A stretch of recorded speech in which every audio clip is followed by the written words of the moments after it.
आप देख रहे हैं news daily. Carlos Usman season 2 की कहानी को आगे बढ़ाते हुए आज हम आपको मज़ीद 3 अक़साद का खुलासा बताएंगे। अगली किस्त की कहानी शुरू होती है कि नकोला बाज़ंतीनी फ़ौज को तैयार करता है और कुलुचाइसार किले पर हमला करने के लिए इनके साथ इंतज़ार करता है। फलातियुस और चंद बाज़ंतीनी जासूस ताजिरों का लिबास पहनकर महल में दाखिल हो जाते हैं। नकोला इन खुफिया सुरंगों का इस्तेमाल करते हुए किले में दाखिल होता है जो इसको हेलन ने बताई थी। किले के मुहाफ़िज़ बाज़ंतीनी फ़ौजियों के खिलाफ नहीं लड़ सकते क्योंकि इन्हें पहले जहर दे दिया गया था। दूसरी जानिब उस्मान और सावची ने तमाम हक़ाइक़ गेहातू को बताए। मोंके हर चीज़ से इनकार करता है।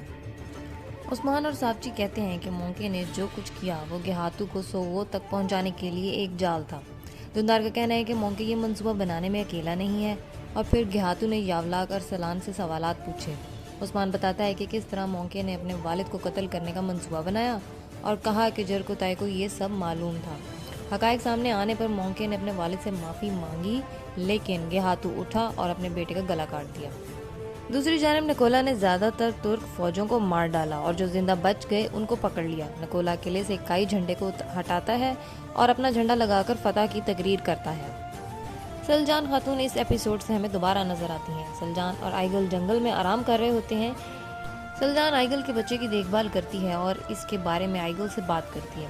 आइगल का कहना है कि वो अपना बच्चा नहीं चाहती और ना ही इसकी देखभाल करेगी। इतनी देर में चंद बाज़ंतीनी फ़ौजी आते हैं और सलजान से पूछते हैं कि वो बाज़ंतीनी सरजमीन पर क्या कर रही है। सलजान का कहना है कि ये ज़मीनें अर्तुगरुल की हैं। आइगल फ़ौजियों पर हमला कर देती है और एक एक करके सबको मार देती है। दूसरी तरफ उस्मान तमाम तुर्क कैदियों को महल से लेकर फ्लातियुस के साथ महल से निकल जाता है। फ्लातियुस थोड़ी देर बाद महल वापस आ जाता है क्योंकि उस्मान उसको छोड़ देता है। सावची का कहना है कि उस्मान को कैदियों की ज़िंदगी को ख़तरे में डालने पर गिरफ्तार किया जाएगा, लेकिन गुंदोज और बामसी उस्मान का दिफा करने की कोशिश करते हैं। सावची उस्मान के मसाइल के बारे में बात करता है और लीना को बाला के बारे में मोहतात रहने को कहता है। यावलाक का कहना है कि इन्हें अर्तुगरुल के बारे में अफसोस है, लेकिन जो कुछ भी हो वो दुंदार को सपोर्ट करेंगे। फिर उस्मान को खबर मिलती है कि बाज़ंतीनी फ़ौजी एक तुर्क कबीले की लड़की को अगवा करके ले जा रहे हैं। उस्मान ने बाज़ंतीनी फ़ौजियों को मार डाला और तुर्क लड़की को आज़ाद करा लिया। लड़की उस्मान को बताती है कि उसका नाम तारगुन है। तारगुन का कहना है कि वो जाना चाहती है, लेकिन उस्मान इसको कबीले में ले जाने पर इसरार करता है। तारगुन ने अपने वालिद को बचाने के लिए नकोला के साथ मुआहदा कर लिया। उस्मान तारगुन को कबीले में ले आता है, लेकिन इस वाक़े ने बाला को और भी परेशान कर दिया है। उस्मान बाला को तारगुन की मदद करने को कहता है। हेज़ल खातून नए मेहमान के बारे में बात करती है और बाला के जहन को मज़ीद उलझा देती है। उस्मान ने सलजान खातून से तारगुन के बारे में मोहतात रहने को कहा। आइगल खुफिया तौर पर हेज़ल से बदला लेने की तैयारी करती है। अब्दुर्रहमान का कहना है कि इन्हें उम्मीद है कि अर्तुगरुल जल्द सेहतयाब हो जाएंगे।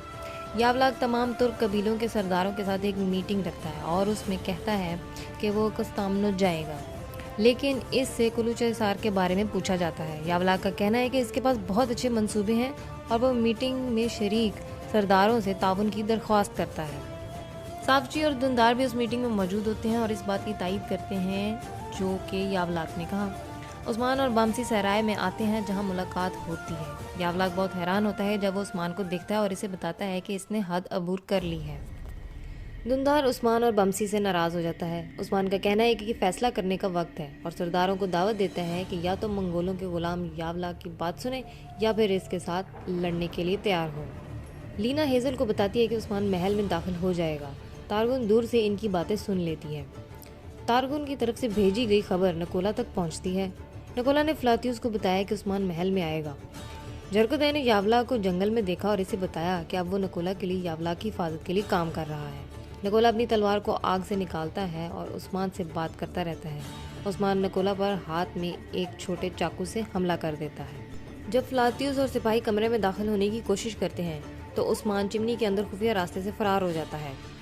गुक्तुक और बुरहान किले की दीवारों से बाज़ंतीनी फ़ौजियों पर तीर चला रहे हैं।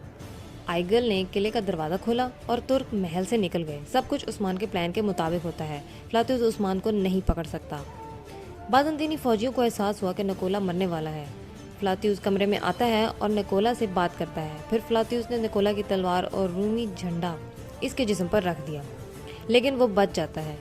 अगली सुबह उस्मान और उसके सिपाहियों ने बाज़ंतीनी सिपाहियों के लिए एक जाल बिछाकर इनका पीछा किया और उन्हें मार डाला। निकोला कसम खाता है कि वो काई से अपना बदला ज़रूर लेगा। कबीले में दुंदार आइगल को गले लगाता है और अपने नवासे को अपने हाथों में ले लेता है। उस्मान और बाला अपने खैमों में चले जाते हैं। निकोला ने फ्लातियुस को हुक्म दिया कि वो सिपाहियों के साथ सोगोत पर हमला करके इसे तबाह कर दे। दूसरी जानब कामराल अब्दाल दरख्त पर चढ़कर अल्लाह से दुआ मांगता है। फ्लातियुस और जरकुताई इसे दरख्त पर दुआ मांगते हुए देखते हैं, लेकिन वो आगे बढ़ते रहते हैं। जरकुताई पूछता है कि निकोला को क्या हुआ है, तो अपने खैमे में उस्मान बाला खातून से बात करता है और अपने शक का इजहार करता है। उसे लगता है कि तारगोन एक गद्दार है और बाला को इस पर नज़र रखने को कहता है। बोरान ने उस्मान को बताया कि कामराल ने फ्लातियुस को सोगोत जाते हुए देखा है। यावलाक का कहना है कि उस्मान ने अपना वादा तोड़ दिया और निकोला मरा नहीं। उस्मान का कहना है कि वो जब चाहे निकोला को मार सकता है। यावलाक कहता है कि निकोला अमन कायम करना चाहता है। उस्मान ने ये अमन मुआहदा निकोला का एक मंसूबा करार दे दिया। यावलाक इन बातों को मजीद बर्दाश्त नहीं करता और उस्मान से नाराज़ हो जाता है। यावलाक कहता है कि वो अमन मुज़ाकरात के दौरान अंगोर पर हमला करेंगे। निकोला इससे डरता है, इसलिए वो किसी को नुकसान नहीं पहुंचा सकता।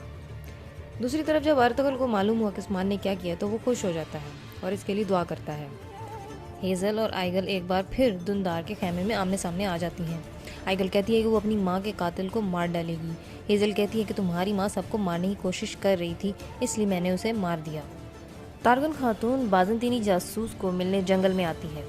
वो बाला खातून को देख लेती है अपना पीछा करते हुए, इसलिए वो उस जासूस को मार डालती है। तारगन ने बाला को बताया कि कबीले में कोई एक जासूस मौजूद है। दूसरी जानिब किले में सापची और दुंदार अमन के बारे में बात करने की कोशिश करते हैं, लेकिन निकोला इनसे पूछता है कि क्या वो जंग चाहते हैं। फ्लातियुस और जासूसों ने पूरे सोगोद में बारूद डाल दिया है। निकोला एक सख्त अमन मुआहदा करना चाहता है। दुंदार अमन मुआहदे में एक शिक शामिल करना चाहता है। निकोला ने अपने सिपाहियों को बुलाया और दुंदार के हाथ पे वार किया। फ्लातियुस को बारूद में लगाने के लिए आग चाहिए, तो वो एक लोहार के पास जाता है और इसे कहता है कि उसे आग की ज़रूरत है। ये लोहार दरअसल उस्मान ही होता है और फ्लातियुस पर हमला कर देता है।